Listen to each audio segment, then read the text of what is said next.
Yeah.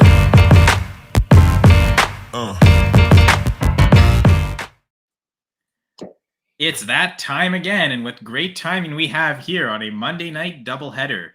It is the 2-point conversion Monday Night Football preview, part of the Going for Two live network. Only two of us tonight, so Gladys, this really does feel like a 2-point conversion in the truest sense. I'm Kyle Senra, Gladys Louise Tyler. How are you doing, Gladys? Hanging in there, Kyle. How are you? Cheery Fantastic. as ever. What does your shirt say? Yama. As in Yama Yama. So part of for anyone who listens to the other podcast I do, I'm already plugging the other stuff I do, not even the Going for Two stuff. Go to goingfor2.com, check out the Going for Two Discord. There, we got those out of the way.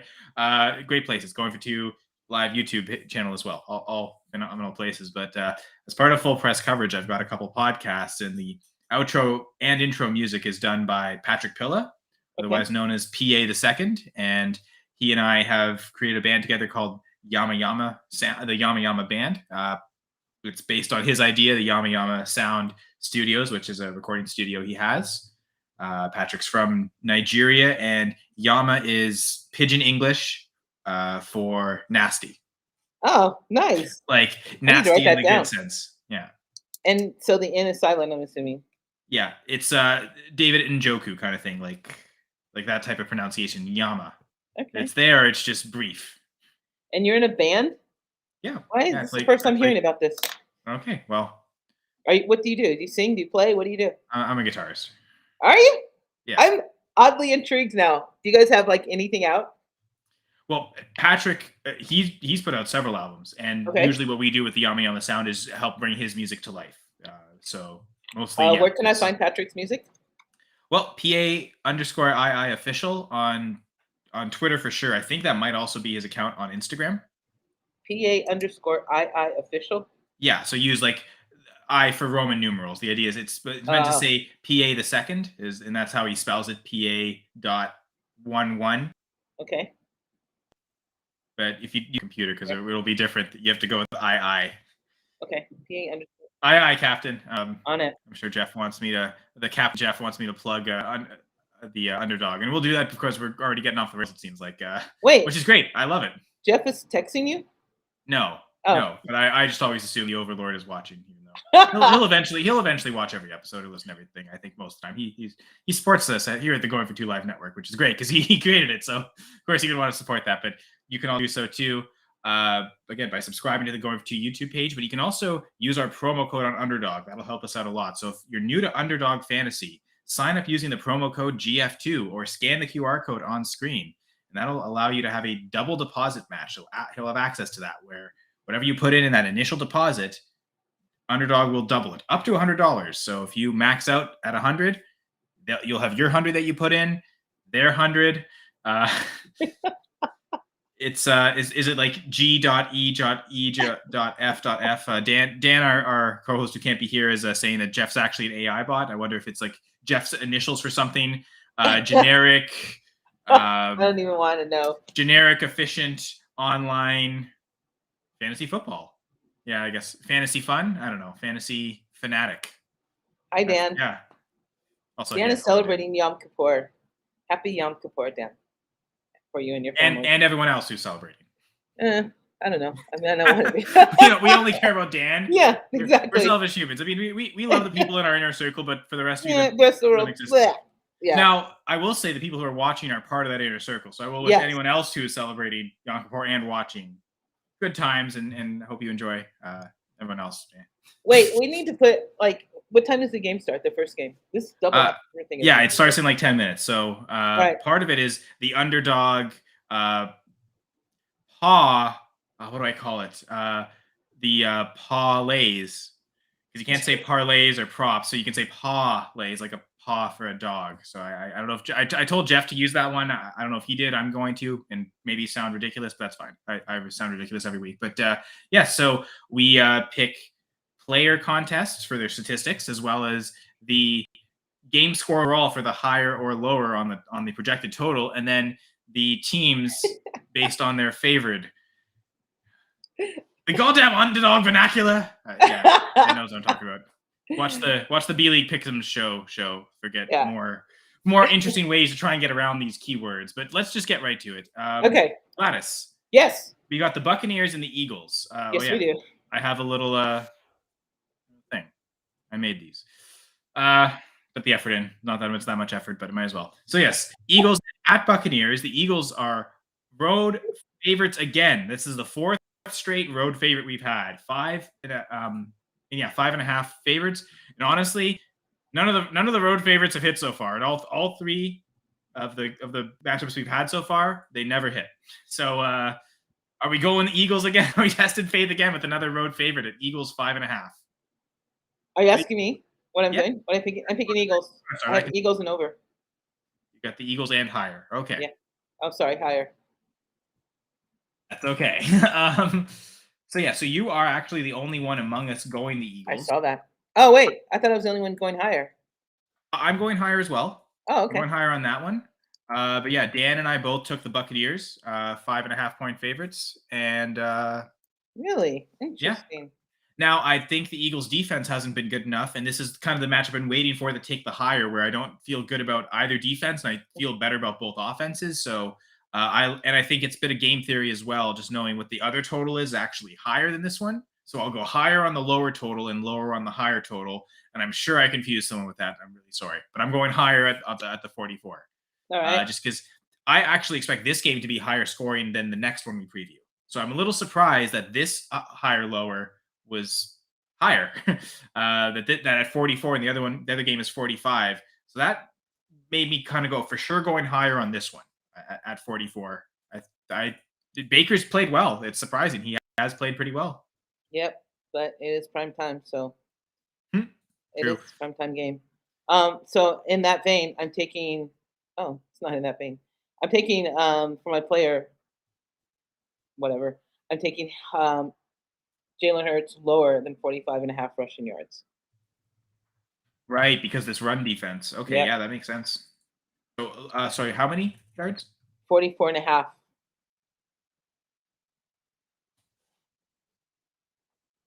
All right, so yeah, lower on that. So yeah, and I guess well, it's funny. All of us went with Eagles players for our picks. Yeah, I took Devontae Smith higher than 61.5 receiving yards, and then Dan went with DeAndre Swift getting higher than 9.5 rush attempts. I need that to happen too. Well, it's funny because all those kind of connect, right? We expect Hurts not running as much against a really strong run defense. Was that your thinking there with the lower? Yes, it was exactly my thinking with the lower. And that was my thinking of why I wanted to target one of the receiving, whether or it was Hurts passing yards himself. But Smith, what I found interesting was they had Smith and Brown for the same number of receptions, but Brown had, I think, 10 extra receiving yards over Smith. So I think Brown will have more receiving yards than Devontae Smith this game. I think so too, but I think it'll be because of the volume. He'll have more catches, thus more yards. Right. With Underdog projecting 5 catches for both to give Smith less yards on the same number of catches for a guy that typically is going out deeper, and Brown usually catching, from the slot, maybe catching more things underneath, can still get the yards on the yards after the catch, of course. But it just seemed odd to me that they were going to be exactly the same on receptions, but that it was going to be a full 10-yard difference, or I think it was maybe even more than 10 yards between Smith and Brown on their receiving yards, and especially to be in favor of Brown, who I think will have a good game. I also think Smith will do really well. And 61.5 seems low. I looked back. I think it's something like the last 8 or 9 games, he's only hit the lower up than that twice. So they've just, there's so many 100-yard games in that stretch too. I think Smith will hit that. Yeah. I think I honestly wavered. The only thing I wavered on was I said over. Never mind. I didn't waver on that because I think it's going to be a full volume game. I think it's going to be a full passing game where both teams are just going to have to air it out. So even with the curse of the prime time for Baker, I mean, didn't hurt Kirk Cousins any. So hopefully Baker can get 300 yards or. Oh yeah, for sure. Kirk Cousins. I mean, they still lost. So maybe that's the primetime curse, but he did smash that. He was the QB1 overall, so that ended this. So, you can't perform in primetime thing. So I'm expecting lots of points on that game. And actually, this Eagles defense has not been as good as we've expected. Right. They've allowed every team to score 25 points. So I think Bradbury's back though this week. I mean, sorry, who's back? Bradbury's back this week. Oh, right. Yes, I believe he is. Yes. Yeah. So they've got both corners.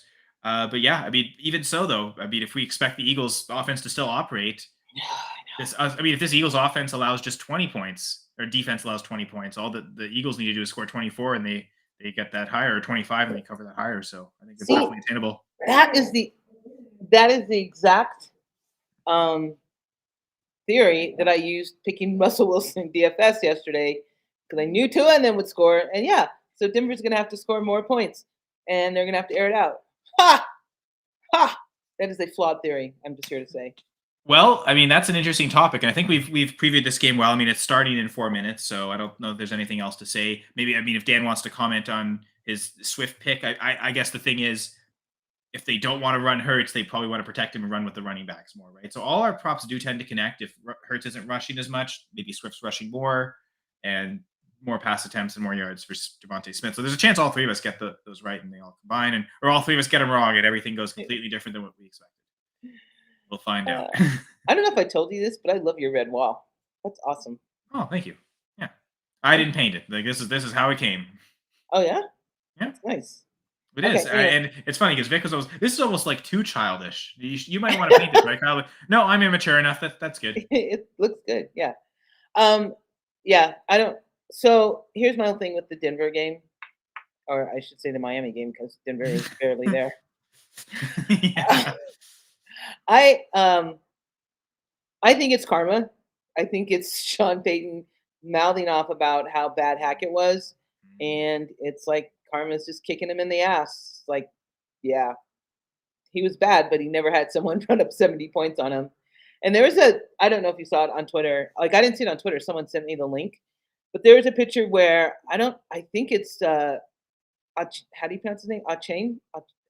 He wants to pronounce it. I don't know how he pronounced it anymore. Yeah, exactly. Because that the tweet doesn't have the phonetic spelling. So even saying this is how you pronounce it doesn't tell me how to pronounce it. We should normalize using phonetic spelling for these teams. Exactly. And frankly, these NFL teams really need to get on that. They're the ones that can just like pump it out.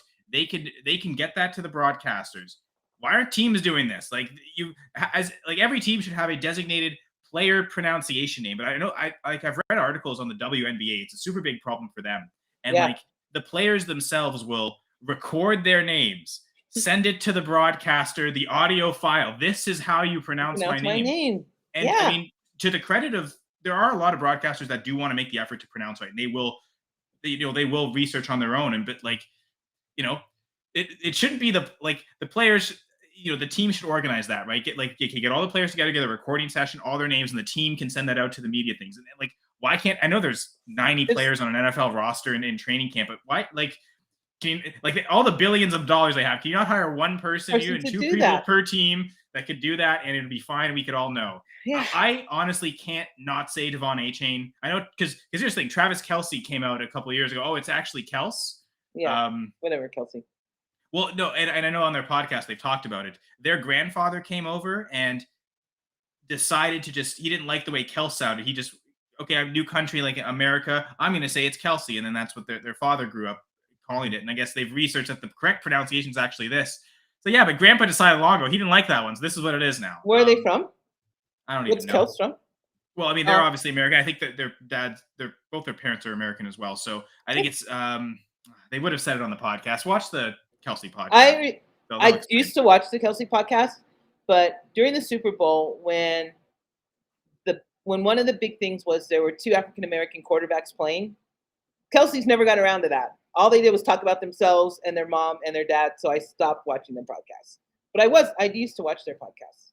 It is funny because they have had both those quarterbacks on. Exactly, they have, and like I was waiting for them to, I mean, kudos to their mom. She's making like a good bump from this, but that would have been something I would mention if I were like two guys playing, because you're playing on the teams that they have them. Like, it's not like they don't know them personally. Exactly, you're on those teams.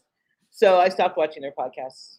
But so apparently, Dan saying just back to the topic of, well, we're still actually on the Eagles anyway. So that Swift can't put the toothpaste back in. And I guess that really is more Sirianni can't put the toothpaste back in, but he's the guy regardless of Gainwell, and I believe that's true. Hurts rushing threat to negate a bit of the brutal run D for Swift.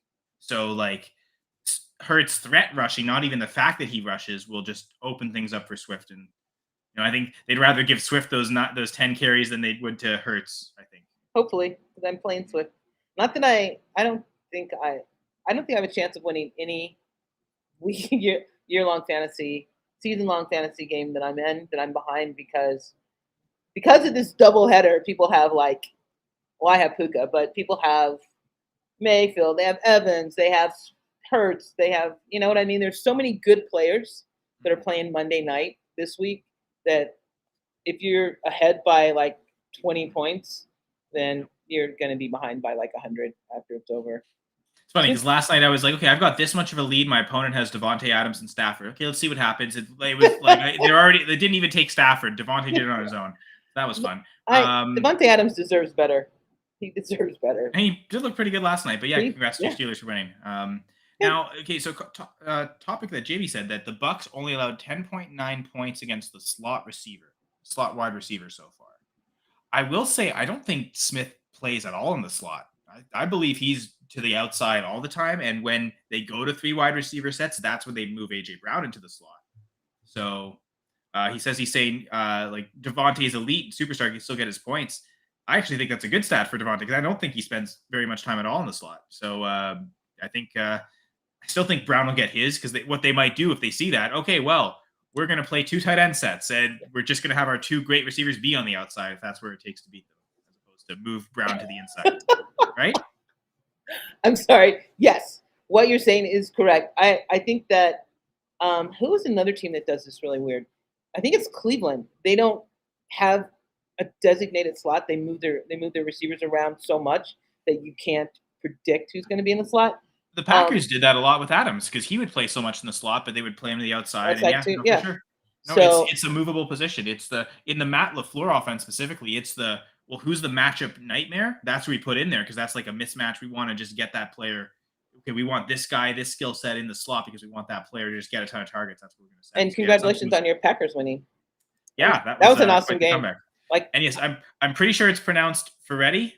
It has taken me 3 years, but I think I've got it, or X. I'm not sure. It's one of those two. It's pronounced. There's a team in Dynasty only has. Yeah, that's what I'm saying. You could literally have every player playing tonight in any season-long league and have a full roster. Do you know what I mean? You could have the quarterback, wide receivers, tight end, even running backs. You could have gone into Monday night with 0 points and still come out winning. Well, and I will say to Dan's credit, the fact that I can't pronounce names is why I want phonetic spelling so I can learn how to pronounce names. That's part of the issue. Give me the phonetic spelling, please. Even though it's more complicated, I'm a child. I need the easiest way, which apparently is, I guess it's not the easiest way. I'm a child. Spelling is the easiest. This team that Jamie's talking about that has 16 fantasy points clearly doesn't have Devon Achane in the starting lineup. Oh my God. But yeah, what a performance. And did you want to rag on the Broncos anymore? But because I do agree that how much trash they were talking about Hackett, yeah, a bit of poetic justice, I think. And suddenly, karma. They're 0-3, right? Yep. They are. Yeah. They are 0-3. And it's funny. It was the smallest margins of victory for the first 2, and they were probably, it's so painful to lose by a failed 2-point conversion. So this is the exact opposite, where you lose by 50.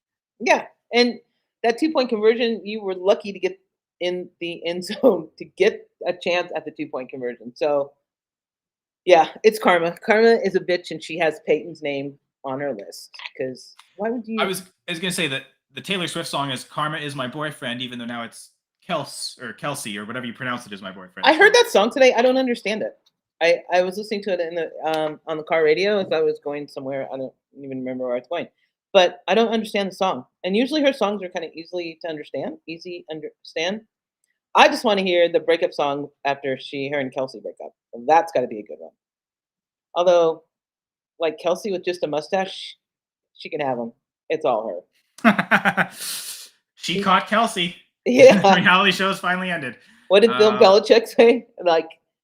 Travis Kelsey's had some really great catches, but this is probably the best one he's ever had. Belichick said that? Yes, he did. That's hilarious. I know. It's hilarious because it was from Belichick. Yeah. That he even knows what's going on is kind of cool. Unless he was talking about the touchdown he caught in the end zone. Yeah, no. Maybe that is what he was talking about. I don't think he was. I don't think he was because they were talking about. I mean, it's like I don't like this week. So many crazy things happen, right? The Cowboys Hmm. get like smacked around by Arizona. Denver loses by 50 points. Mike Williams is out for the season. I hate football. I hate these guys get hurt and can't play anymore.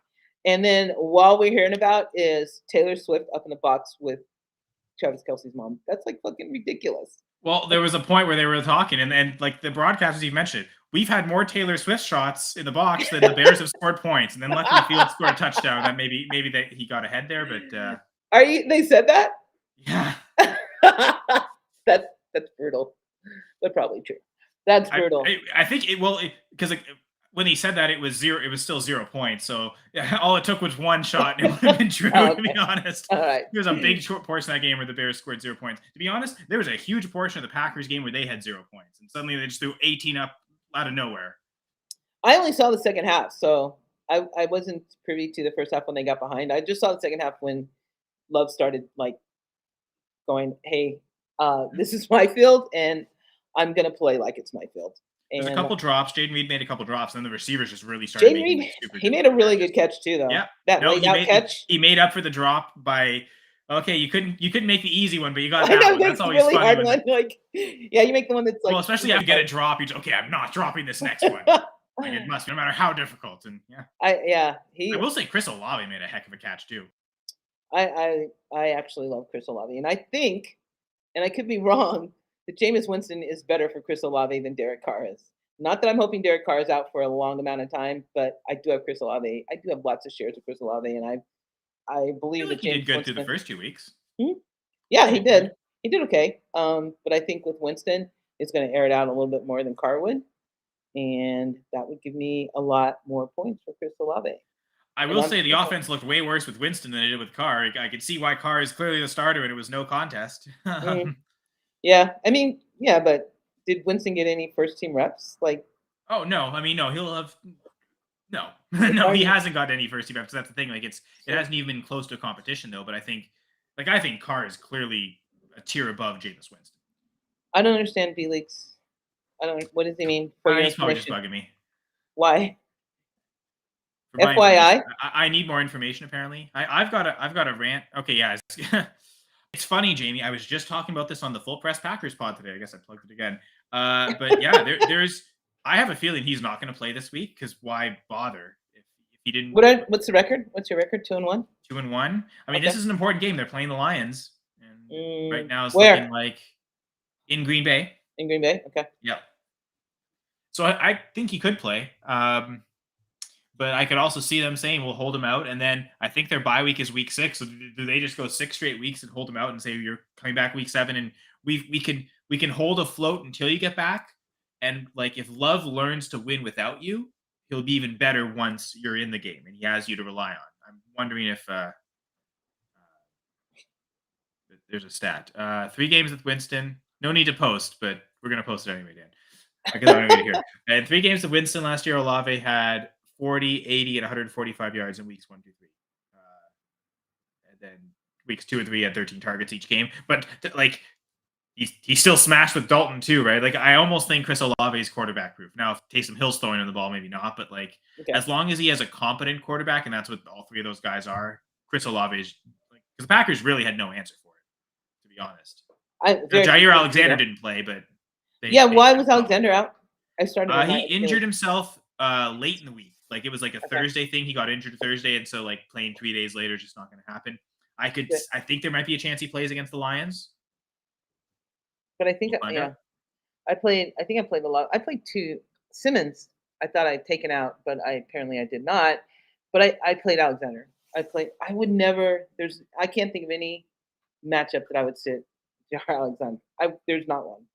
There's certain IDP players you just don't. It doesn't matter what the matchup is. You know, For a cover corner, as good as he is, he does get involved in the tackling game. In the tackling, run across the field to make a tackle. So yeah, he would be the type of corner you would want to roster because a lot of times corners don't get tackled, right? You're kind of just banking on big plays, but he is the type of corner they play him as a nickel corner too to sometimes get involved in the action. So, like if he's in the slot, he could be closer to help and tackle a running back. So they've done things like that in the past with him. He's ridiculous. He's ridiculous. I love him. Now, one thing I've been kind of seeing on Twitter, and there's kind of this rumor that certain owners don't like that the Dolphins ran up the score. They didn't run up the score. It's funny how they scored 70 points and didn't even run up the score, right? Exactly. Like, the Broncos just literally like, okay, we're breaking off 80-yard runs. Like, what do you expect these players to do? Stop them. They shouldn't be scoring this much. That's on your fault, Denver. But it's a professional league. If you don't want them to run up the score, which they didn't do because he didn't go for a field goal when he could have to make the most points scored, and they had Mike White in. I'm sorry. If you don't want the score to get higher, stop the player. Stop him. Stop him from running. Like I was saying, there's that one where like there's 6 Broncos on the ground. Like, and there's the guy running is like 5 yards, 10 yards up. I'm like, stop them from scoring. That's your job. It doesn't matter. Even if they did run up the score, it's your job to stop them from scoring. This isn't Pee Wee League. You stop them. You're getting paid to do a job. You're getting paid well to do a job. Stop them from scoring. Yeah, the whole professional sports team. Oh, it's disrespectful. It's embarrassing. Yeah. Well, you know what the embarrassing thing is? The Denver defense. They just allowed 70 points. Like they should be embarrassed. That's right. But it's and if the offense were just doing their job. Enough points against,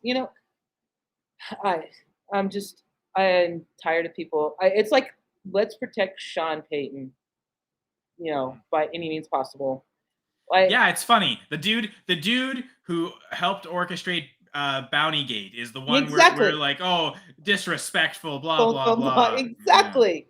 And as you mentioned, his disrespectful comments to Nathaniel Hackett, like this is all part of the karma. It's all part of karma. And I think I didn't see his post because I don't watch post game because they're just like people say whatever.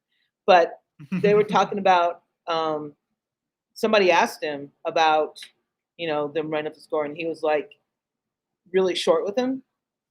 But they're like, I think it was Ryan Clark because he's probably the only one I listen to besides Making Time. And he was like, Sean Payton he doesn't have the room to be short with anyone on any questions about his team because he's the one that was mouthing off preseason about Nathaniel Hackett being the worst coach ever. So if someone asks you, were you guys prepared for this? You can't not say, hey, I didn't prepare my team well enough to play against Miami. Because obviously you didn't, because you lost by 50 points. 50 points. Everyone should have to walk back from Miami to Denver. Take an Uber, take a scooter. No one gets on the cushy plane. No one. No one does lunges on the plane either. Exactly. The one thing I'll say, go ahead, sorry. No, go on. Remember last year how, like, oh man, if only the Broncos would have scored 19 points, they would have won this many games.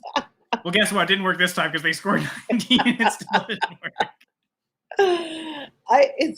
That's just embarrassing.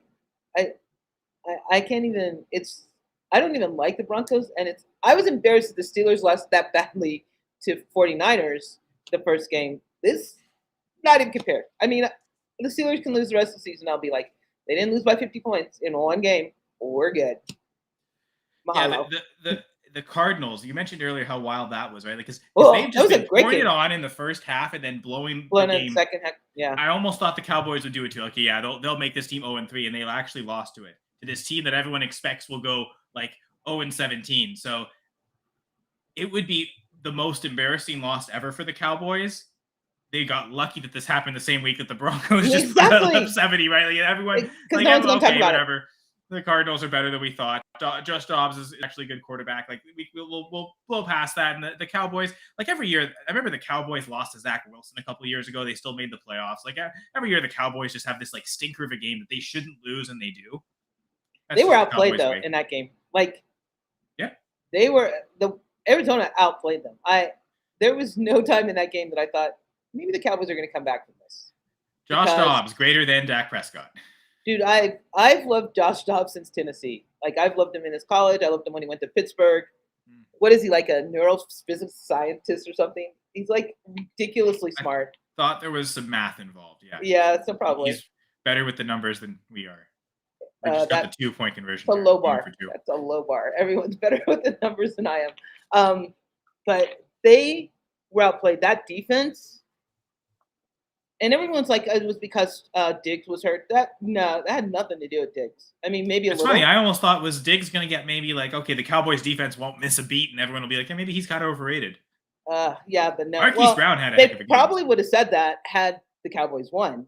But Well, they can't say I think now. it wouldn't have been this game, but like over the course of the season, if we still see them as the best defense Oh, over the yeah. course of a season, then people may question, okay, is Diggs really that important? Well, I always thought it was the front seven that was the best part of their defense. And Diggs is great at getting interceptions, but he also allows a lot of big plays and stuff. Yeah. Like that. He's one of those guys where the stats, you were just looking at box scores, looking at fantasy, you might think he's a good corner, but he's not. and Not that Jair Alexander. exactly, or Minka Fitzpatrick. But the interception that Dak threw, Minka's just kind of a different animal, to be honest. he is. Because I mean, to be fair, he plays more of a safety, and like Yeah. he almost reminds me of Troy Polamalu. Oh, He's No not one- he's not no quite one- to Troy's level, Okay, but he thank you. plays the way Troy does, yeah, more than like a traditional corner would, I think. yeah. That's Steeler ball. Yeah. But He's just always around the football, right? It's just the instincts to no matter what the play no is, matter just what get it the is, he's football. right there. Run play, I'm running. If the pass is coming to me, I'm going to cover. I'm going to break it down. If another receiver catches it, I'll pursue it. Like he's just got the. Where did Fitzpatrick go to college? Where college is he out of? No idea. I'm Me neither. I not a want to college say it's guy. a West Coast college, but I'm not sure. I'm looking up for you. But that interception that Dak threw was a ridiculous pass. I mean, why he threw it? It was kind of like the Kirk Cousins throw, like both of them at the end of the game. They were just making passes that you expect. I don't know. Did you see the first woman ever to play in a game as not a kicker in this past weekend? Shenandoah Hornets safety. What are the Shenandoah? What is the Shenandoah Hornets? Is that a CFL team? You see, no, it's definitely not a CFL team. I've never heard of that, but I thought I heard about something. Yeah, where there was a. I get okay, maybe actually no. There was, I think, in Canadian U Sports there was a female kicker and she scored. It was the first female ever scored in Canadian U Sports. But yeah, I think this is something completely different. Yeah, I didn't actually hear about this. So there's a college. She was team. So What James said. Shenandoah. That's the name of a Shenandoah. school. Yeah, it has to be. Haley Voris. She's a safety. Good for her. What? I wanna see her dimensions. She's got to be a big girl. Also, I just looked up. Minka Fitzpatrick went to Alabama. He went to Bama. He went to Oh. Bama. He's on your Steelers now, so it's all fine. Yeah, I'm gonna have to love him a little less though. He has that Bama thing going on. Ugh. Oh, I wish I hadn't have asked. This is where ignorance is bliss. But yeah, the Cowboys. I don't know who do they play this week. Where's my info? Da-da-da. Oh, I mean, I haven't looked at next week's games yet. It's still this week. I was just trying to figure out the night's games. I know double headers. I mean, I know the Packers play, but that's it. Oh yeah, is that a Thursday night game? She kind of hot, sexy. Well, she's an athlete, of course. We covered this in no particular order a couple weeks ago. Oh, Jamie. Is that a Thursday night game? Packers and Lions? It is, yeah. That's why we recorded the full press Packers pod today to get it early.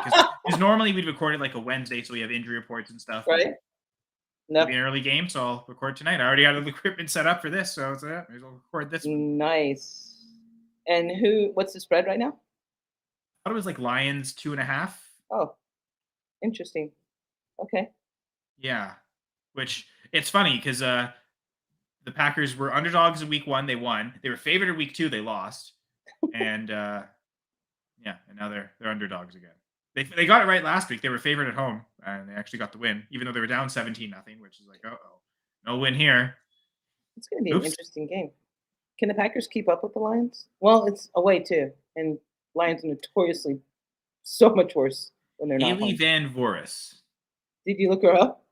She's 5'6", 145. And she's a safety? Yeah. Oof. That's impressive. D3? It's got to be a D3 team league. It's got to be a D3 college. Shouldn't know. I've never even heard of it. It's got to be D3. Yeah. I would imagine so. Especially 5'6" safety. Come on. Even a guy 5'6" safety is small, incredibly small. Division three, you are correct. Mm. Well, good on her. You go, Haley Oh, Warhorse. I would never have been able to make it. So Yeah, no, I wouldn't want to be a. I don't think I'd ever. If you could play college ball, what position would you play? I wouldn't want to play safety. I'd I'd be the kicker. Maybe I'd the. probably at least like to get hurt. But with my body type, that'd be the only position. If I could kick a football properly, it's probably what the only thing I'd be allowed to do. I'm Huh. not strong. I'm not fast. I'm small. What the heck am I going to do in a football field? Oh, that's funny. I have good endurance, so football's not the sport for me where you need like short bursts. Like that's why, like I ran cross country or at least basketball. I'm constantly moving and stuff like that. Like that I'd be better at. I mean, I am better. I'm way better at basketball than I am at football because I'm like never played actual like organized football ever. So I would be brutal. I don't even know what I would want to play. That's funny. How about you? What would you like to play if you played football? I actually did play some football when I Cool. was in high school, but it was like when you're in college, it's like club teams, like flag or Intramural. whatever. Yeah, yeah. I was wide receiver. Yeah. Gladys the Diva, of course. Yeah, that makes sense. I would never like. I couldn't. I don't want to play defense. I don't want to have to. I don't want to have to hit people and have to take them down. That seems like a lot of pain that I don't want to. Like when you're on the offense, you can avoid as much pain as possible. You know what I mean? It's like it's encouraged, right? Like the least amount of hits you take, the better. the better it is. Like You're a defender and you have 0 tackles and you haven't created inflicted contact in someone. You're not, people are. so yeah, I was offense always, even in softball. Yeah, I don't like. And yet you love playing IDP. I do. That's because I started IDP. Like when I started playing, the first league I played in was an IDP league. So To you, it's just natural. It's like there's yeah, these it's just positions. like There's defense in football, so may as well play with defensive players. We can accumulate stats for them, so may as well use them. exactly. So I bet you love that the zombie league is IDP then, I do love that the zombie league is IDP. I and just not don't just like a random understand the IDP zombie league. flex. Like you've got to How do start we have one of 3 each. zombies? I don't understand that. Well, we had 2 zombies last week. I haven't even checked. Like so, I The think 2 zombies are playing against each other. did the one zombie maybe already change their team name because they lost? Oh, maybe. I don't know. I just know that 2 zombies are playing against each other. And the other zombie lost. Yeah, I think that's what it is. The bro. Oh wait, why would he already lose? Yeah, I don't know. I don't know what happened. So Jamie's gonna win this week as a zombie, he says. So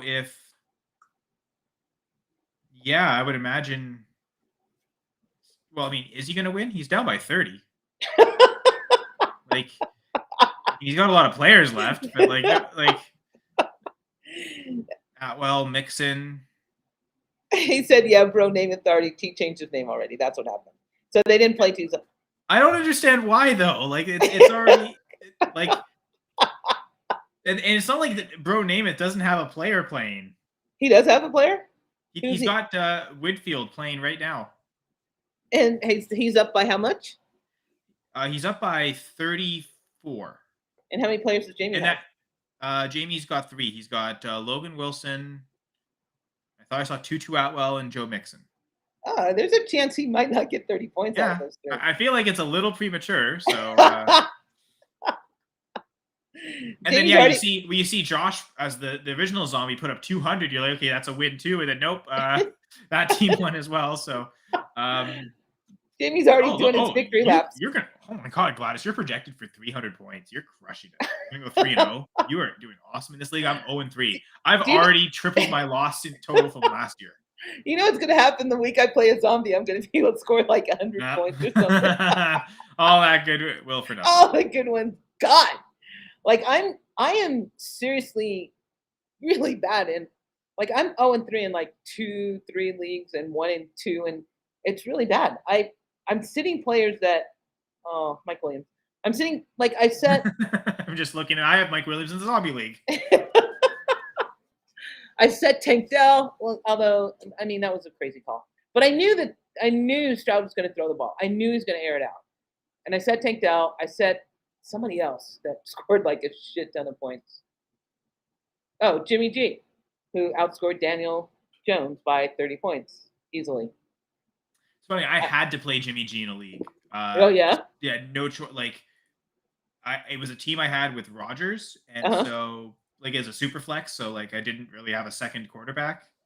Yeah, he only scored 16 though. Oh, in one of the leagues, I mean, he scored like 35. I don't know Okay. why. I don't know Well, how. I, I don't know. But yeah, I'm gonna lose that league too. Damn. I know the week I played DeAndre Swift and that he went off, and I played someone else. Um, I had to play them. Like I would have taken DeAndre Swift out had I had another running back, but because someone went down the week before, I'm like, oh, so I'm gonna have to play Almost get Swift. lucky in that. I Yeah. know. I'm not making really good decisions, and Well, it's I really liked the bothering news me. that Gainwell was out, so I was like, you know what? I'm just gonna throw Swift in every lineup I have him in, just in the off chance that he's the guy and he gets all the carries. And it happened. Oh, So see, I was super happy. So I didn't hear I the was game. 100% in Swift. I had 3 leagues. He started in all 3 of them, and it was perfect. And they called Gainwell out before that game. See, I didn't Yeah. hear that. Oh, okay. Yeah. No, he was trending to be out most of the week, but just before Okay. Thursday. I mean, we were probably on this, or no, we're not. This is a Monday night, not a Thursday night. But yeah, it was probably during the Thursday night show that it was officially ruled. Ah, okay. Yeah, no, I didn't hear that. I was just like, shit. I have to play But Swift there was because I the have rumors no one that else. Gainwell was going to miss because of the rib injury, so it seemed like Okay. Yeah, Swift did because and I really. think it was especially because it was the Thursday night. It was such a short week. That's probably why he wasn't going to play. So it was kind of trending. He was questionable all week. He didn't practice that all that week, I which just is need to like make 1 or 2 practices only. better decisions. Or although I did Yeah, lose, I mean yeah, they I lost crushed it. Rogers. I Yeah, was Chubb. I lost Rogers, Chubb. Who else? Somebody else went on IR that I lost. Mike Williams, Well, Taylor, Dobbins, Ayuk. J.K. Dobbins, J.K. Dobbins, Nick Chubb. In one league, I had them both, and I was like, that's great because I Yeah. did Well, it's zero funny. In running the back zombie points. league, I've had both Nick Chubb and Mike Williams. So luckily, the benches are so shallow. It's okay. I These are the know easy guys to cut. exactly, exactly. I just yeah. Hey, well, I mean, I guess there might not be a feeding frenzy this Wait, week. how are you doing in the Scott Fishbowl? I'm I'm sucking the rat. 4-0. I'm honestly Are killing the you? Scott Fish Bowl. Yeah. Nice. And it looks like I might go 6-0, honestly, after this week. So Oh, because 2 times. yeah. Yeah, no. I don't even know what I am, but I know I'm not good. Raheem Mostert. I have Raheem Mostert in Scott Fish Bowl. And honestly, Oh, because I've had Jonathan Taylor, Alvin Kamara, I've had no choice but to play Mostert every week. And so it's the same thing as you were saying, like with Swift. Well, just guess I have no choice, and yeah, just plug him in every week, and he's killing it. Yeah, that's been a oh, big factor. And Mahomes, of course. he did. Kicker. Don't kick her. 35-yard attempt. I'm gonna need touchdowns for them to go over. I don't need a kicker. I need touchdowns, guys. Well, I guess speaking of our predictions and projections from Underdog, uh, use the QR code. Use the promo code GF2 to scan the QR code. Underdog Fantasy. Thank you, sponsor. We've got Oh, another game though. yeah, Doubleheader. doubleheader. Rams Rams at versus the Cincinnati and we Bengals. finally get a home favorite. It took us 5 games. We finally get one. The Bengals favored by 3 points against the Rams. As I referenced earlier, it's a 45-point over/under.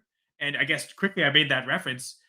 I thought the Bucks Eagles game would go higher than this game, so I took higher on that one, and then I took lower on this one at 45. I took the Rams +3 and lower.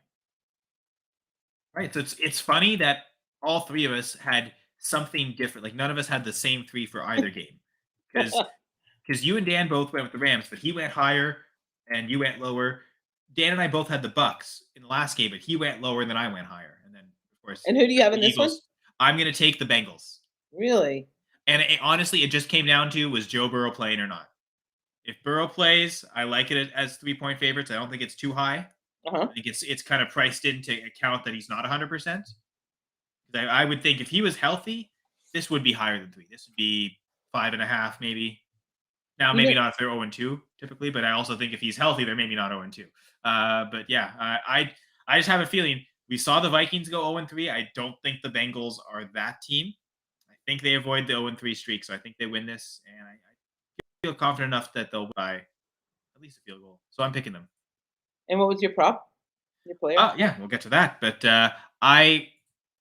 I kind of liked going with the receiving prop as well. And I think I did this kind of avoiding the Bengals, not knowing if Burrow was playing, so I didn't want to pick either of those. So I just went with the Rams. Like, what Rams lines do I like? So regardless of what happens with Burrows, I still like this line.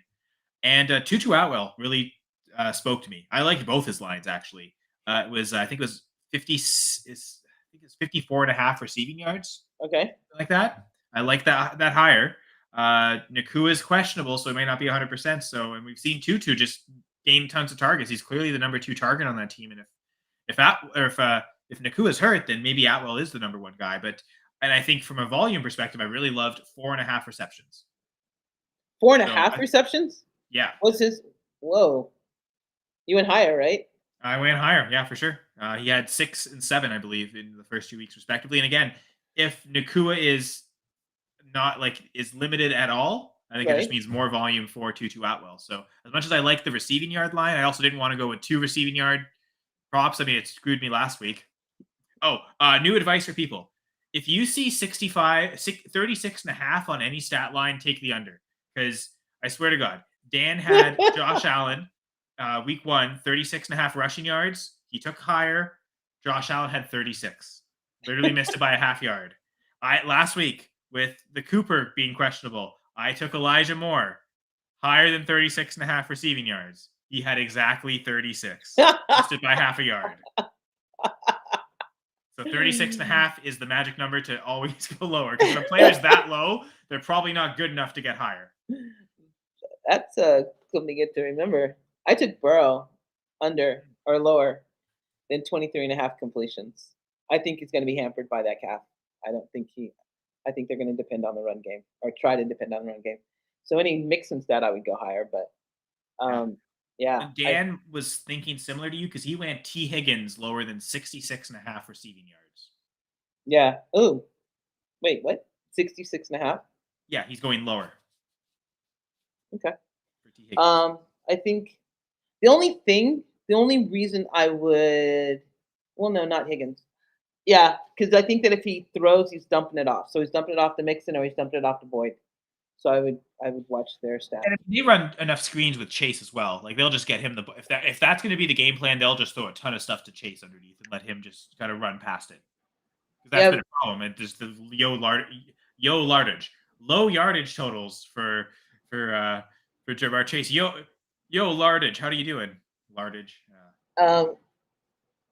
Low yardage on Chase this year, so I could see them just like force feeding him just to get him the ball. And again, if it's underneath stuff, because T. Higgins doesn't seem like the type of receiver that you're going to throw screen passes to and hope he takes it to the house. He's kind of like Devontae Smith in that, like you want him in the field, you want him making those downfield catches because when he hits on one of those, he can either take it to the house or get you in like he'll get you first downs, he'll get you in field goal range, he'll get you in good positions. Do we know who? I honestly cannot name a player in the Rams secondary. I have no idea. Well, I was looking up the props today for them, so I can name. No, I can't. I was looking it up today, and I can't. I looked it up an hour ago. Like it's Sean McVay is actually proving his worth with this so far with this team. Like everyone was like, I didn't expect them to be as bad as they were last year. To be honest, like I thought if Aaron Donald, Cooper Kupp, Matthew Stafford, like literally, and Whitworth retired. Literally, their 4 most important players from their Super Bowl win. There was like a stretch of last year of like a month and a half where none of them played. So like when stuff like that happens, yeah, you expect the team to tank. But I figured, assuming Kupp came back to health, that they could like I had them right in the mix for a wild card spot, honestly. Oh yeah, this year. Yep. I didn't think they were like. The Seahawks were like clearly way better than them. And I also thought the Seahawks could still compete, but in that same vein, I thought like the Rams were in the mix. I actually thought the Bears might be in that mix too, but I clearly was wrong with the Bears. Now I picked the Vikings to win the NFC North, and I'm happy to say I'm wrong about that. That is amazing that they're 0-3. I love that. Go Packers. They are 0-3. Those Lions. Yeah, they're 0-3. We all thought Staley was. Remember we were talking about I thought last week okay, the Vikings will get this win. The Chargers will go 0-3. Brandon Staley will get fired. I mean, he almost lost in the game again with another overly aggressive call, and they still won. Which is hilarious that Josh Kelly ran 11 carries for 12 yards yesterday, and you thought on 4th and 1 from your own 27-yard line that you were just going to go to that again and it was going to work suddenly. I Josh Kelly's usage yesterday befuddled me. Like I, Why did that team ever get rid of Justin Jackson? I Because he was, other than Eckler, he's the only running back that's ever had success since they got rid of Melvin Gordon and went to like Eckler as the main guy. This is funny. This is Anaheim Duck syndrome all over again. Because when Eckler was the backup and Melvin Gordon was the main guy, that was amazing. You had this great 1-2 yeah. punch. And then as soon as Eckler elevated to that top guy, they never replaced him properly. The Anaheim Ducks did that. When Brian Getzlaf and Corey Perry and Dustin Penner was their second line, because those guys were like in their second year. And like, Corey Perry is a future MVP winner at that point. Brian Getzlaf, one of the probably the greatest centerman in Anaheim Ducks history, but as young second-year players, they were on the second line because you still had Teemu Selanne, probably the greatest player in Ducks history on that top line. You had Chris Kunitz on that top line as well, and all that dude does is win Stanley Cups. So you had that great second line, and then that won the Ducks a cup in 2005. Great, 2 Hall of Fame defensemen and a great goalie as well. That helped. And then as soon as like Getzlaf and Perry were ready to take over, they were the top line. It was always good, and they were crazy efficient, so many points. Corey Perry led the league in goals a couple times, but they always lost in the playoffs because no one else could score on that team. They never had the proper secondary scoring. And I took all this time away just to talk about that hockey reference when it was like a clear, easy, obvious, Chargers reference here. I don't have to explain it further, but I did anyway because I don't know. I mean, the thing about Kellen Moore is everyone thought he would like push the ball down the field, and Keenan Allen is definitely like exploding in that offense, at least for the first 3 weeks. Well, no Mike Williams. He's just going to see more targets than he already has. Unless they start using Quentin Johnson for what they got him in there for. They go with the Josh Palmer, the Canadian. I had Palmer. I had lots of draft capital in Palmer. I've got Palmer in a couple of spots. The fantasy coaches one play league. I've got him, and I've been waiting. Okay, if there's a Mike Williams, Keenan Allen injury somewhere, like maybe that's the times to play Palmer. So yeah, but you don't know what they're going to do because. Well, yeah, but now I also have a lot of runway, right? Like at this point, now it's okay. I've got more of the season where like Palmer is in theory more usable. Than right. Mike Williams is gone, so that's true. And I've got so much Mike Williams. He is I think tied with Jamal Williams as my second most rostered player overall. Like I had like 7 different shares of Mike Williams across different leagues. Yeah, so much Mike Williams this year. A lot of that is dynasty too, so it's. I think I have a lot of Darren Waller. Oh, I had a lot of Darren Waller. That's true. You've been really high on Waller, yeah. Yeah, thanks, Darren. First 2 points last. Actually, it's funny because I'm going to be 6-0 in Scott Fishbowl in spite of him being my starting tight end. Well, I was like trying out a new theory in Scott Fishbowl because I was doing so badly that I would start like 3 tight ends. I think I started 2 tight ends. 2. And of course, it wasn't. I had one sitting on the bench who outscored both of them together. So it was like, great. This is great. I'm doing really, really great. Good thing I'm giving people advice. And with the tight end premium, the extra points per first down for tight ends and all that stuff. Yeah. Tight ends went really crazy in drafts, and I almost zagged that way. And I ended up taking Waller pretty early because I was confident in him as well. And I think I took Hayden Hurst super late, just in man, he might lead the team in targets. Exactly. I was going to say. And I went with just those 2. So like I've kind of give me depth at every other position, and then I'll make do with just those 2. I figure I'm just jamming Waller in the lineup every week and hoping that he'll figure it out. I mean, he has to, right? They have to be better than this. Dan. Another team I thought would be in the playoff mix, but yeah, who knows? It's another team that the Packers have a better record than. Hooray! Johnson had under 4 points each game so far, and history shows he won't be fantasy relevant consistently. Rookie starting that way. Yeah, but Williams is out. That's going to be my answer to every question. No, it's true. There are contexts of players getting those opportunities, but now he has to prove it. Like now, if Josh Palmer, and I love Josh Palmer, again, Canadian, but if Josh Palmer is the reason Quentin Johnson is seeing targets, that's a Quentin Johnson issue. Like Josh Palmer shouldn't be preventing him from seeing targets. Or it's a Kellen Moore thing. I mean, maybe it's a Kellen Moore like is Kellen Moore like the offensive guru that everyone says that he is? I'm not really sure. I haven't seen it so far. Like Herbert's being Herbert. I haven't seen anything different than what they did last year. You know what I mean? Like, and with Eckler out, it's hard to tell because Eckler by far is probably, Well, yeah. you If know, Eckler's there, do they just dump off to him a ton? That was like a lot of yeah, their offense. So they haven't like they've been more aggressive, but they also haven't had a choice. right, because Eckler's not there. So yeah, I need to see more from Kellen Moore, and that team just needs to, with all the talent they have. Um, who's that? Who's NBA rigged? So I'm pretty sure her name is Julia, and I know she's in our Hey, going for Julia. two Discord, if I'm correct. I know NBA Rigged is for sure in our going for two Discord because I know Wait, she's what's usually up next watching the fantasy Monday cheat sheet. after Sunday? My Sunday sucked. My Sunday sucked DFS. My Sunday sucked season long. I But luckily, your Monday is going good, right? Yeah, my Mondays. Well, no, because they're Oh, kicking instead of going into the end zone. okay. I need Jalen Hurts to score like 1,000 points. I need Jalen Hurts to score 1,000 points, but without Devontae scoring because my opponent has Devontae and I have Jalen Hurts. So I need him to score AJ Brown and DeAndre Swift all day long. Oh, T.O. is with the Cincinnati Bengals. Death Knoll.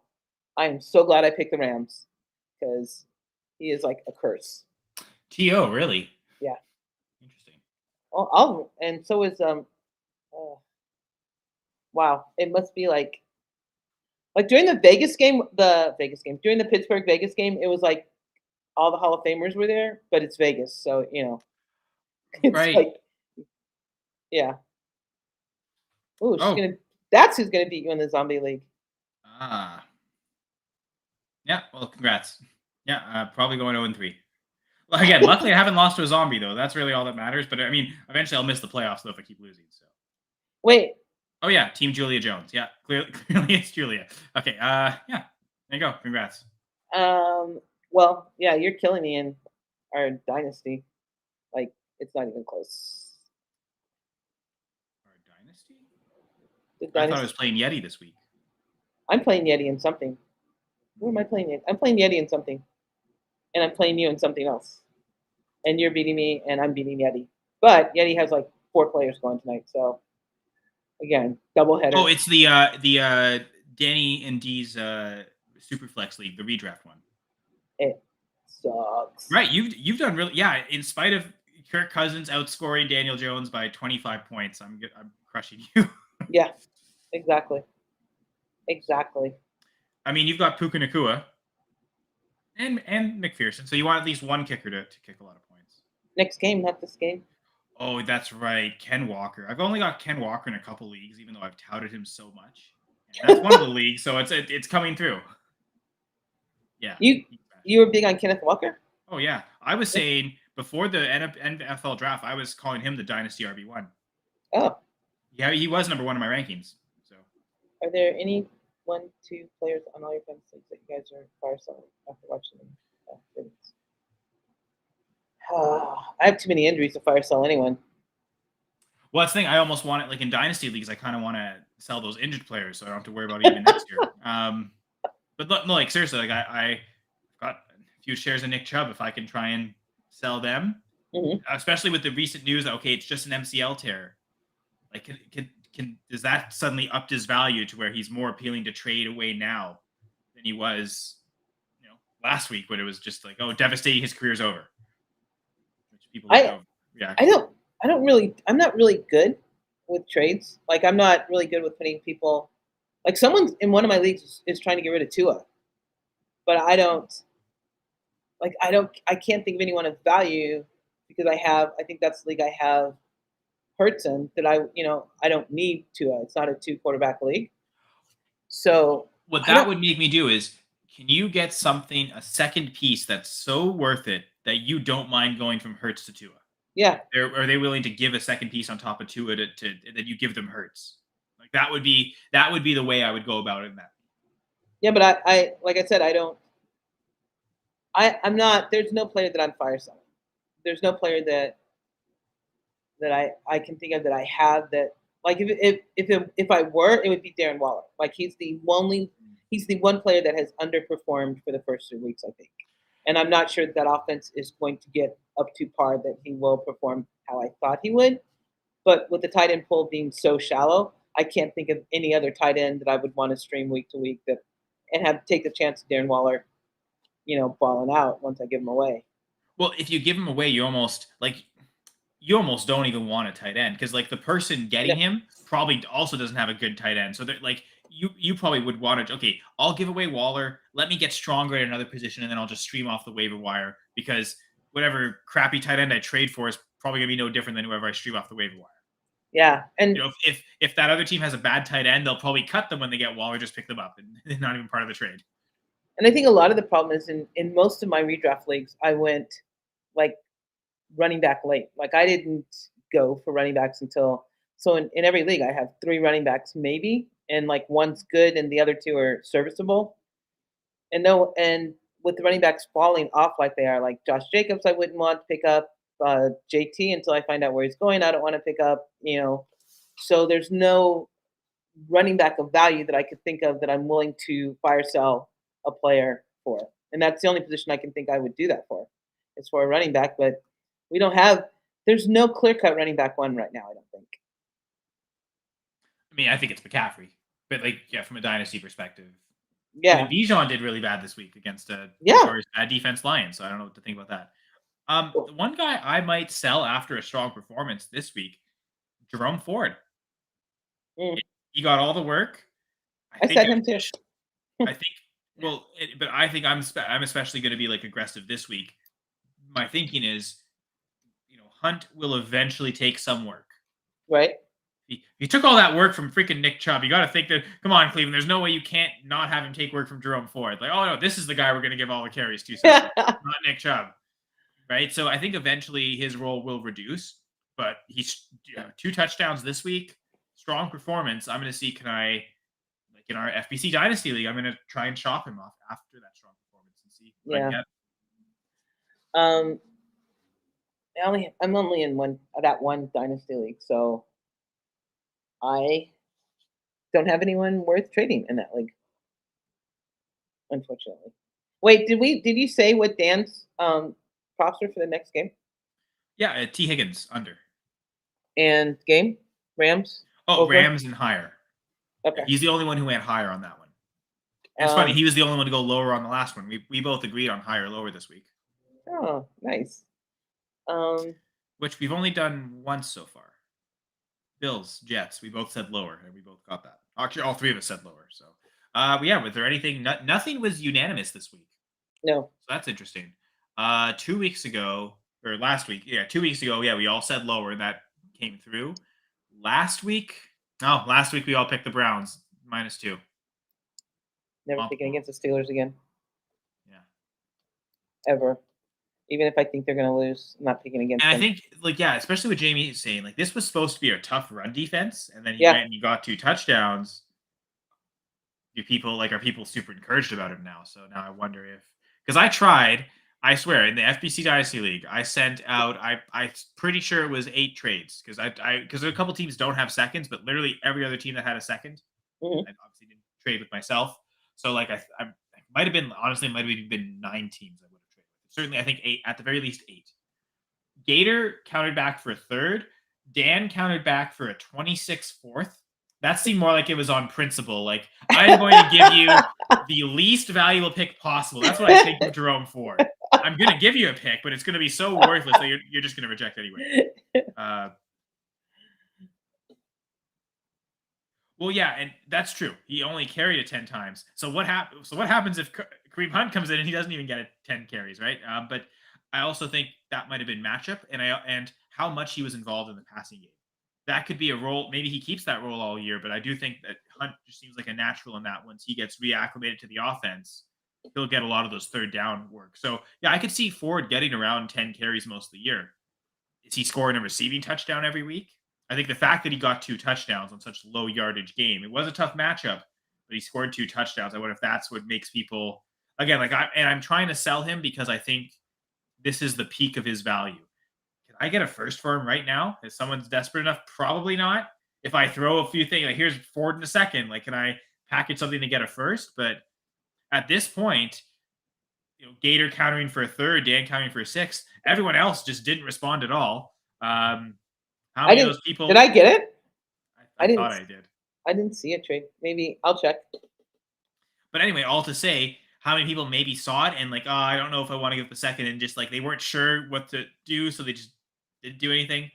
Um, now with the touchdowns, is there more conviction on seeing that second and willing to pull the trigger on that? Hmm. So is if no one was willing to buy him before last week, are people now willing to buy him? And if so, I think I want to sell.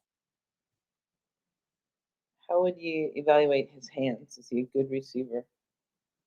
I didn't really watch the tape, so I'd have to see what his receiving was like. If I think back to his college stuff, I thought he was a pretty well-rounded back. Like he was up on my running back scouting list that year. Like I thought I had him as a top 6 back before the draft. Oh, yeah, I don't know. So I thought he was a decent pass catcher. Not surprising that he's gotten the pass catching role. But again, I just think we've seen Stefanski do this so much, splitting the touches, Yeah. making it a pure 50-50. I don't think Jerome Ford is suddenly the guy that's going to make him not do that. As good as he is, he's not Nick Chubb. Can I just say I'm tired of seeing Travis Kelce in commercials? I'm tired of commercials, basically. Oh, yeah. To me, who's in the commercial is irrelevant. I'm annoyed by every commercial. Every commercial is just so annoying. That's why I love that I watch so many different sports, because usually when I'm watching one sport, there's always something else going on. That's true. All summer. Oh, a CFL game on commercial. Oh, switch to the WNBA. You can always count the WNBA playing games in the summer. It's awesome. That's true. At the same time as CFL games are going, it's perfect. I would just like I record everything because I'm never sure when I know the shows I want to see and I'm never sure when they're on. So I usually just, except for live sporting events, I just like snap through the commercials. I can't. Yeah. And so I was just looking up some the numbers. second game is starting. Wait, what? In 10 minutes or less than 10 minutes now, like 8 minutes. We gave all our picks though. We're good. We can just blab on and keep talking for as long as we want. It's the 2-point conversation after all. The 2-hour conversion. Wait, so did they switch up and the second game is on ESPN and the first game is going to ABC? Is that what happened? I don't know how it works. I just go to TSN. What's TSN? It's the Canadian ESPN. Oh. Wait, but they wouldn't have both games. They would only have one game, right? Well, we've got 5 different TSNs, so one will be on one will be on the other. Oh, interesting. Okay, I just found out that like ESPN 2, ESPN 3, like TSN's got up to 5, I think. Okay. I just found out that the guy that is in charge of Gridiron Experts is from Canada. Mike, I don't know his last name. I don't know. Mike Ilu? Sure. I can find out, but I don't even know where my phone is. Oh, right. Yeah. Lots of Canadians. There's tons of Canadians. Wait, so no, because he's on Pacific. Wait, aren't you on East Coast time? Yeah, I mean, Canada is a pretty wide country. There are Pacific time zones in Canada. He's on Pacific time because he was. Yeah, he's probably from Vancouver or British Columbia. British Columbia. It's British Columbia. Vancouver's in British Columbia. He was telling me. He was writing me about. Like, I can always fall back that I'm on Mountain Time when my articles are late because and he's like, I'm on Pacific Time. I'm like, damn it. It sucks. All right, whatever. So I'm looking at Ford's, just to answer Julia's question about like how is he as a receiver. One of the things I like to look at is in college, like did you get at least one season of 20 receptions? And as a senior, he had, or I guess he was a junior because he had 3 freshman seasons. What? He played 4 games, and injury both. So you keep your freshman status, and then but then they don't make you a sophomore the next year. You just go right to junior. Why not just make him a sophomore? I don't know. It's strange. But he had 21 receptions that final year, so he at least got that threshold of capable receiver. So I think Hunt is probably better at catching, and I guess that's my fear. I don't think Ford's as natural of a pass catcher as Kareem Hunt. So again, once he gets acclimated to the offense, I think Cleveland will prefer to have him on third downs. Well, I mean, wasn't that the thing about bringing Hunt back, that he is acclimated to the offense? He knows it enough. But I think especially for that role, you want to get the reps in, right? Like you want to, okay, run behind this blocking scheme this year because they may have made changes since last year, right? So, but it's also I think because Cleveland, Watson has had probably so not. few reps since Hunt's been there. It's also about Watson trusting him on pass catching downs, right? Like them just getting together in practice and Watson actually throwing passes to Hunt in practice. That's something that really hasn't happened much. So I think it's actually you're right. It's not so much the offense; he needs to get acclimated to the quarterback. Okay. Yeah, and just like for reference sake, Julia, I think Kendre Miller comes in and he only had 16 catches last year. But yet he's already shown a couple of like, Yeah. wow, spectacular catches to show that really is like just because they don't ever catch 20 catches in college doesn't mean they're not good. It's just that's how these offenses use them. Now, if you get a Dwayne McBride that I'm pretty sure had 5 career catches in college, that's a problem. That's okay. He has full seasons where he gets 0 receptions. That's probably an issue. That's probably the coach is saying he can't do this well. And guess what? He hasn't played a game yet, even though everyone thought when Dalvin Cook was getting cut that he was like, oh, he's going to take over Alexander Madison's job. Like, I'm not even sure he's taking Ty Chandler's job, and he hasn't. Spoiler alert. He's made it on the practice squad. He hasn't played a game. All right. Sorry, I never liked Dwayne McBride. I thought that was I thought he was appropriately drafted in the 7th round. I'll say that. Appropriately drafted. All right. I'm going to go feed my dogs because the small dog's taking over the big dog's bed, and there's going to be hell to pay here in a second. I'm saying I want to feed my eyes with football. Oh, Kyle! I hope football doesn't hit me in the eye. That would hurt. What were you like in grade school? Annoying. Were you? I mean, I'm still annoying. No, I don't think you're annoying. You haven't heard me talk. You only have to hear me for an hour a week. I don't think you're annoying. Imagine those poor grade school kids that have to deal with me every day. I guess they're still grade school kids that have to deal with me every day. Yeah, it's true because you teach them. All right. All right. I'm leaving. Okay. Bye, this was the 2-point conversion. It was just the two of us tonight. Hopefully, we'll have reinforcements next week, so I'm not completely annoying. Someone else. You're not annoying. You're not annoying. Okay. It's just that it gets to be a 2-hour podcast. I am a bad dog mom. I am the other day. So the little dog barks right at everything. So I put her in the bedroom and shut the door because it's dark and she won't bark, even though she can hear sounds. It's really weird. And then it was like 11 o'clock, and I was researching shit. And like 30 minutes later, I look over and I only see Jackie, and I'm like, "Where's Missy?" Because sometimes she'll hide out. She'll lay out in the hallway. So I'm looking for her, and I forgot that I locked her in the. I forgot that I put her. I locked her in the. Not locked her, but shut her in the bedroom. She doesn't have opposable thumbs to use a doorknob. Jackie can open it because the first time I did it, Jackie went and got her out. Oh. He opened it, and they both come walking out. No, it's not. Big sibling Jackie looking out for the. Yeah, he was sleeping this time. He does. And we're looking out for you here. We even if Dan could be here, we still put on the show. Rams, Bengals, Eagles, Bucks should be great football games tonight. Gladys is at Gladys L. Tyler. I'm at Senra Says. Dan's at the B League Says, even though he doesn't love Twitter. So if you want to talk to Dan, especially with any of us, go to the Going for Two Discord. You can access it a few ways. You'll get there eventually when we have no choice but to migrate there. When Twitter does cease to be, we'll talk only through Discord. But I have made it more of an effort this year to be in the Discord, try and answer more regularly. So DM me there. Try and check every day. DM me on Twitter if you need. But for sure, what you should do is head over to the goingfor2.com. Goingfor2.com, the website. We've got a link for the Discord there. You can check out all tons of articles. Gladys constantly writes some great stuff there. Rankings as well are on there. Consensus rankings. Julie, I do like the dog reference. I love the dog reference. Could Bucks bark back at Elite Eagles tonight? No, I don't think so. I think it's going to be Elite. You picked the Bucks, though, didn't you, Kyle? Just because they're 6. I think the Eagles' offense is not good enough to just to prevent the Bucks from scoring. So I think the Bucks will keep it close, but ultimately I do think the Eagles will win, but they'll win by less than 6. They could win by a field goal. I thought it was 6? No. Yeah. Dan said it went up to 6 right before the game. So if you want to change, no, but I didn't know. I thought okay. No. I'll stick. I still think the Eagles are going to win, which is crazy because earlier, just what was it, 4 hours ago, Yeah. 6 hours ago, it was at 5. So it's already got Right. a full point up in like 6 hours, which is I crazy. wonder why is someone hurt on the Eagles? Why would it go up full point? You know what? Devin White. Maybe it's Devin White being out that Okay. they're okay. That's like the Wow. Bucks, but one of their best players. So maybe All right. And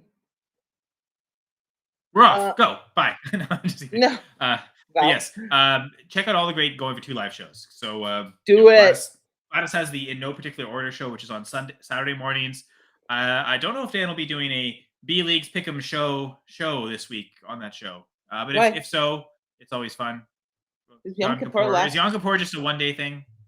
I think it's like 38, 32 hours or something. I think it's like a day and a half or something. I was Okay. trying to read about it, but So there might be a B Leagues Pick'em show this week. There might not be. We'll find out. But stick to the Go for Two Live Network. Tomorrow, I'm pretty sure they've got a Speak On It and a Fantasy Cheat Sheet episode. The Armchair Show on Wednesdays, of course. Dynasty Gambit on Thursday. Thursday Night Football, Green Bay Packers. Woohoo, go Paco. the Speak On It's going to be lit tomorrow with all the things that happen, especially with Denver, especially with the Cowboys. It should be a lot of fun. They're going to rip Denver a new one. That'll be fun to watch just for that. That'll be hilarious. Exactly. Check it out, folks. Go All on right. to Live Network, YouTube, Facebook, Twitter, Twitch. Watch anywhere you Everything. want. Bye, Gladys. This was the Bye, two-point conversion. you guys.